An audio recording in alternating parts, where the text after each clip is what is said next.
Hello বন্ধুরা, math টিউটোরিয়ালে তোমাদেরকে স্বাগত জানাই। আজকে আমি এই ভিডিওতে তোমাদের দশম শ্রেণীর ইতিহাসের মডেল অ্যাক্টিভিটি টাস্কের পার্ট 5 নিয়ে আলোচনা করব।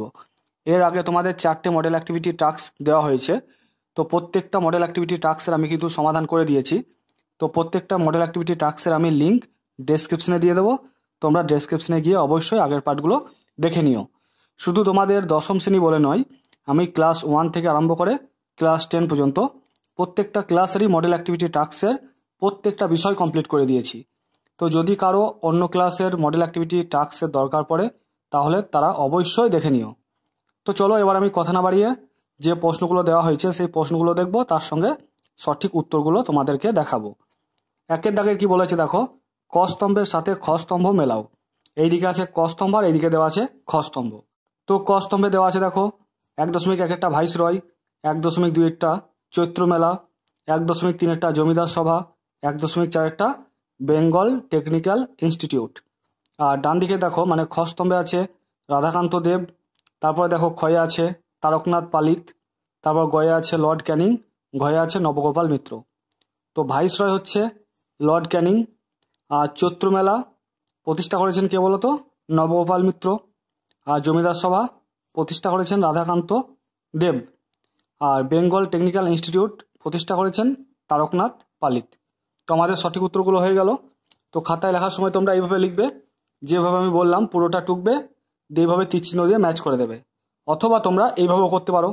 দেখো 1.1 ভাইসরয়, গয়েরটা হচ্ছে লর্ড ক্যানিং, 1.2 চৈত্র মেলা, ঘয়ে আছে নবগোপাল মিত্র, 1.3 জমিদার সভা, কয়ে আছে রাধাকান্ত দেব, 1.4 বেঙ্গল টেকনিক্যাল ইনস্টিটিউট, ক্ষয়ে আছে তারকনাথ পালিত। তো তোমরা এইভাবেও করতে পারো আর উপরের মতেও করতে পারো। তো তোমাদের যেটা খুশি তোমরা সেভাবেই করবে। এবার দেখো 2 এর দাগে কি বলেছে, সত্য বা মিথ্যা নির্ণয় করো।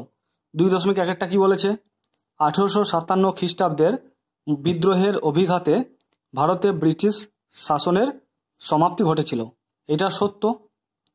তারপর দেখো 2.2 কি বলেছে, ভারত সভা গড়ে উঠেছিল দেশের জনগণকে বৃহত্তর রাজনৈতিক কর্মকাণ্ডে একজোট করার জন্য, এটাও সত্য।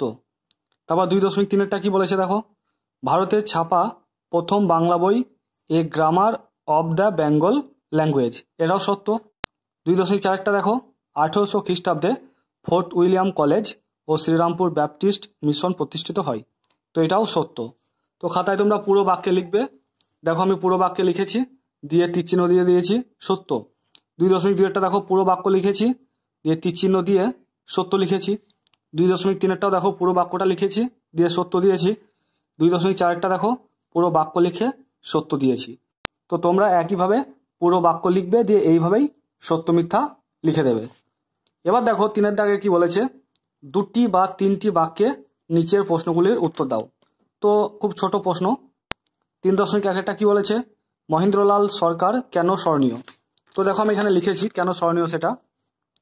ডক্টর মহেন্দ্রলাল সরকারের প্রচেষ্টায় 1876 খ্রিস্টাব্দের 29 জুলাই IACS প্রতিষ্ঠিত হয়, যা শুধু বাংলারই নয় ভারতের সর্বপ্রথম বৈজ্ঞানিক সংগঠন। এর ফলে ব্যক্তিগত উদ্যোগে বাঙালিদের বিজ্ঞান চর্চার সূত্রপাত ঘটে। তিনি মহিলাদের মধ্যে বিজ্ঞান চর্চা, বিশেষ করে চিকিৎসাশাস্ত্র চর্চার প্রসার ঘটাতে সচেষ্ট হন। এই সব কারণে তিনি স্মরণীয় হয়ে আছেন। তো তোমাদের এতটুকুই কিন্তু লিখতে হবে। এবার দেখো 3.2 কি বলেছে, শিক্ষা বিস্তারে শ্রীরামপুর ব্যাপটিস্ট মিশনের ভূমিকার উল্লেখ করো। তো দেখো আমি এখানে হেডিং করেছি শিক্ষা বিস্তারে শ্রীরামপুর ব্যাপটিস্ট মিশনের ভূমিকা। 1800 খ্রিস্টাব্দে শ্রীরামপুরে ব্যাপটিস্ট মিশন স্থাপন করা হয়েছিল। শ্রীরামপুরের মিশনারিরা ব্রিটিশ কোম্পানির তরফে শিক্ষা বিস্তারের বিভিন্ন উদ্যোগে সামিল হন। নিজেদের মুদ্রণযন্ত্র বসিয়ে তারা বাংলা ভাষায়, এখানে কিছু নেই, বাংলা ভাষায় বিভিন্ন লেখা ছাপাতে শুরু করেন।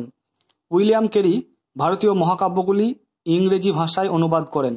তাছাড়া বাইবেলের একটি অংশকে বিভিন্ন ভারতীয় ভাষায় অনুবাদ করেন। তো তোমাদের এতটুকুই কিন্তু লিখতে হবে। এবার দেখো 4 দাগের কি বলেছে, 7 বা 8টি বাক্যে উত্তর দাও। রবীন্দ্রনাথ ঠাকুরের শিক্ষা চিন্তায় কোন দিকটি শান্তিনিকেতন প্রতিষ্ঠায় সবচেয়ে বেশি ফুটে উঠেছিল। তো আমি এবার এটার উত্তর তোমাদেরকে দেখাবো।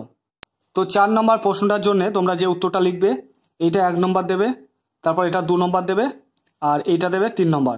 এই 3টে পয়েন্ট তোমরা লিখে দেবে। দেখো, প্রথমে এই পয়েন্ট করবে পরিবেশ ও শিক্ষা। রবীন্দ্রনাথ ঠাকুর তার চিন্তা ভাবনার মধ্যে গুরুকুল আশ্রম বা তপবনের শিক্ষার উপর গুরুত্ব দিয়েছেন। তার শিক্ষা ভাবনায় কলকাতার মতো বড় শহরের বদলে তিনি শান্তিনিকেতনের নির্জন গ্রামকে বেছে নিয়েছিলেন। রবীন্দ্রনাথ ঠাকুর মনে করতেন নির্মল পরিবেশের সান্নিধ্য শিক্ষার্থীর বাহ্যিক ও আর্থিক উন্নয়নে সহায়ক হয়ে উঠবে। তো এটা একটা পয়েন্ট করলে। 2 নম্বর পয়েন্ট দেখো, দেবে পরিবেশের কাছাকাছি শিক্ষা। রবীন্দ্রনাথ ঠাকুর চেয়েছিলেন প্রকৃতির করে শিশু প্রথম তার শিক্ষা গ্রহণ করুক। কবি ছিলেন লিও টলস্টয়ের ভক্ত, তাই তিনি নিজে শান্তিনিকেতন আম্রকাননে প্রকৃতির কাছে থেকে শিশু শিক্ষার ব্যবস্থা করেন। তারপরে 3 নম্বর দিয়ে লিখবে প্রাণের আনন্দ।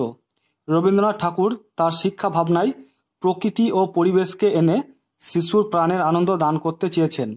তিনি মনে করতেন শিক্ষা একদিকে হবে আনন্দপূর্ণ, প্রকৃতির সঙ্গে সাযুজ্যযুক্ত এবং বাস্তব জীবনের উপযোগী। ঠিক আছে, তো তোমরা 3টে পয়েন্ট লিখবে। তারপরে যদি তোমরা পারো তো এই উপসংহারটাও দিয়ে দেবে। রবীন্দ্রনাথের শিক্ষা ভাবনা আধুনিক বই পড়া শিক্ষার সঙ্গে খুব একটা মেলে না। বিদ্যে বোঝাই বাবুমশাই না হয়ে শিশু প্রকৃতির সঙ্গে মিশে প্রাণের আনন্দে বাস্তব উপযোগী শিক্ষা গ্রহণ করে বিশ্ব নাগরিকে পরিণত হতে হবে। এই ছিল রবীন্দ্রনাথের ইচ্ছা। তো তোমরা এই 3টে পয়েন্ট দেবে, দিয়ে উপসংহারটা দিয়ে দেবে। দেখবে মোটামুটি 10 থেকে 12টি বাক্য হচ্ছে। ঠিক আছে, তো বন্ধুরা, আশা করছি তোমরা তোমাদের প্রত্যেকটা প্রশ্নের সঠিক উত্তর পেয়ে গেছো। তো ভিডিওটা দেখার পর যদি তোমাদের ভিডিওটা ভালো লাগে তো অবশ্যই ভিডিওটাকে লাইক করো, আর চ্যানেলটাতে যদি নতুন এসে থাকো তো অবশ্যই চ্যানেলটাকে সাবস্ক্রাইব করে দিও। আর সাবস্ক্রাইব করে দেওয়ার পরে পাশে থাকা বেল আইকনটিকেও ক্লিক করে রেখো। ঠিক আছে, তো তোমরা সবাই ভালো থেকো, সুস্থ থেকো। Thank you.